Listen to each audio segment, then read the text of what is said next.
ادي البط بتاعنا اهو، عازلينه في بوكسه لوحده باللمبه، الاكل والميه بتوعه معاه، وبقى يعكعك براحته اهو. مدفين نص البوكسه وسايبينه نص تاني. شوف عم مبهدلين تحت رجله، مبهدل تحت رجله ازاي. طبعا احنا خفنا على الفراخ البيضه، لان الفراخ البيضه مناعتها ضعيفه خالص، ما بتستحملش، خفنا عليها. فنقلنا البط كده مع نفسه كده لوحده. هو بقى البط مهما كان مناعته قويه.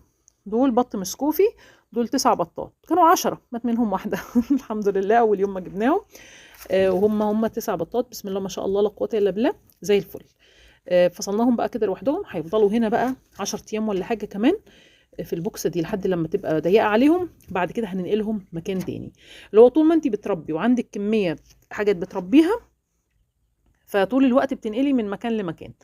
طبعا لو المكان مناسب، ان هو المساحه مناسبه، بتبقى تسيبيهم في مكان واحد. لكن طبعا المساحه مش مناسبه، غير ان الجو برد جدا، لازم اللمبه الصفراء هيت تفضل شغاله عليهم، اللمبه الحمراء اسمها اللمبه الحمراء، تفضل شغاله عليهم طول الوقت عشان هم لسه صغيرين، يفضلوا دافيانين، ما يحصلش كساح، ما فيش حاجه فيهم تتكسح، يفضل حالتهم العامه كويسه.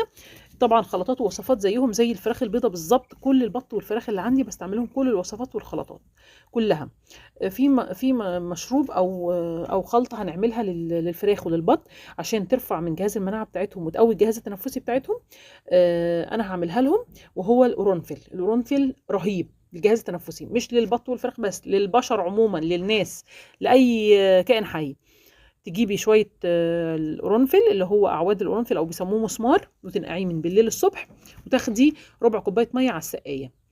رهيب، بيهيئ البط والفراخ وكده ان هم اي تعب في الجهاز التنفسي ان هو يقوي المناعه.